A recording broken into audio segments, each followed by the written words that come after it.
क्या पीओके के लिए भारत का प्लान हुआ सफल? पीओके के लोग मुस्लिम धर्म को छोड़ हिंदू धर्म में हो रहे शामिल। तेजस विमान से चीन में भयंकर डर। ब्रह्मोस के बाद तेजस विमान ने चीन की रोकी सांसें। दोस्तों, पाकिस्तान का चीन को गिलगिट बाल्टिस्तान सौंपना, पीओके में मुस्लिमों का धर्म छोड़कर हिंदू धर्म अपनाना, भारत में सेना की संख्या को बढ़ाना, पाकिस्तान में इस बात को लेकर खौफ बढ़ रहा है कि कहीं भारत चुपके से कोई बड़ा धमाका तो नहीं करने वाला है। पाकिस्तान में इस बात को लेकर दहशत है कि कहीं भारतीय सेना की संख्या को बढ़ाकर पीओके के लिए कोई तैयारी तो नहीं हो रही है। पाकिस्तान की ओर से कहा जा रहा है कि भारत अग्निवीरों के द्वारा सेना में संख्या को बढ़ाकर रिजर्व में फोर्स को बढ़ाना चाहता है और जब यहां संख्या 8 से 10 लाख के बीच पहुंच जाएगी तो भारत पीओके को लेने के लिए पाकिस्तान पर अटैक करेगा।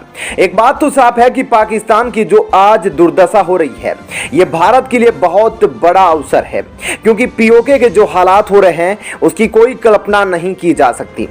शुरुआती दिनों में ही तकरीबन 100 से 200 लोगों ने अपने आप को मुस्लिम धर्म से हिंदू धर्म में परिवर्तित कर लिया है। वहीं अब डे बाय डे पीओके की हालत खस्ता होती जा रही है, क्योंकि अब पीओके का बहुत बड़ा हिस्सा हिंदू धर्म में परिवर्तित होने लगा है। पीओके के लोग अब पूरी तरह से पाकिस्तान के खिलाफ हो गए हैं।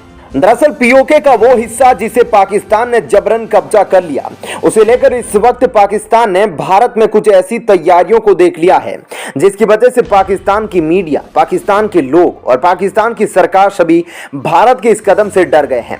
भारतीय सेना में जवानों की संख्या को और बढ़ाया जा रहा है और भारत में अग्निपथ को लेकर लगातार चर्चा हो रही है, लेकिन अब इस चर्चा में पाकिस्तान भी शामिल हो गया है।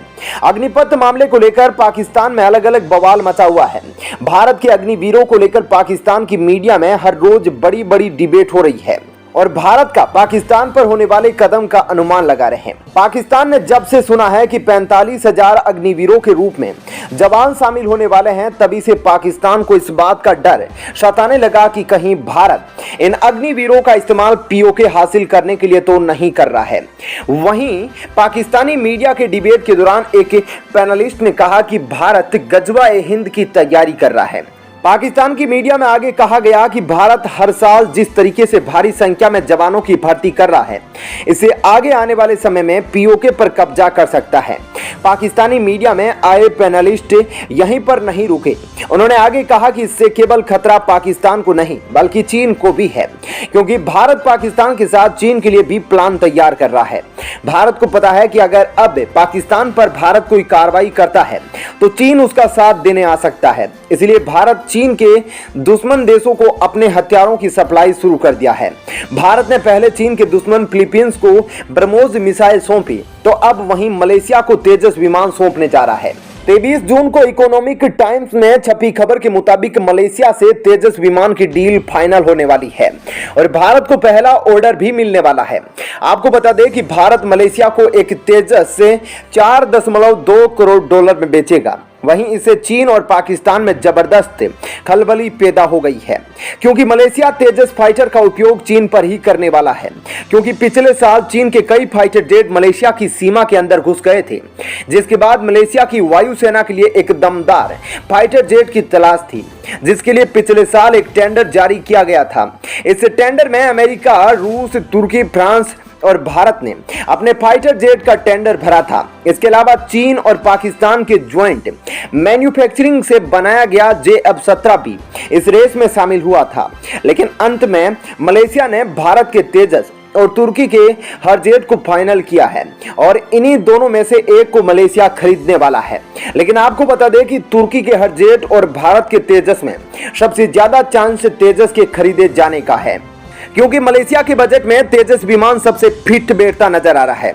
मलेशिया ने अपने टेंडर में 900 मिलियन डॉलर की राशि का जिक्र किया था और 900 मिलियन डॉलर में 12 फाइटर जेट खरीदने वाला है, जिसके हिसाब से यह तेजस विमान मलेशिया के लिए बिल्कुल उपयुक्त फाइटर जेट होने वाला है।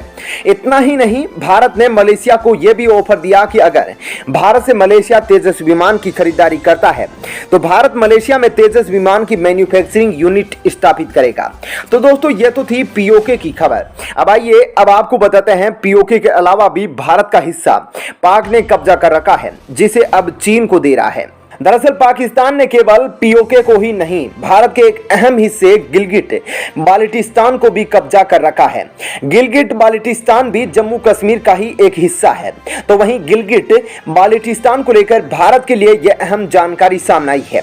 पाकिस्तान चीन के साथ मिलकर गिलगिट बाल्टिस्तान को लेकर जो साजिश तैयार कर रहा है, अगर इस साजिश को करने की कोशिश की तो भारत पाकिस्तान को सबक सिखाने वाला है। दरअसल पाकिस्तान एक ऐसा देश जो पिछले कुछ साल में लगातार कंगाली की तरफ बढ़ रहा है। पिछले प्रधानमंत्री इमरान खान अपना कार्यकाल तो पूरा नहीं कर पाए, लेकिन मुल्क को बर्बाद करने में उन्होंने कोई कसर नहीं छोड़ी। देश को ऐतिहासिक रूप से कर्ज में झोंककर इमरान चले गए और अब सत्ता शहबाज शरीफ के हाथों में है।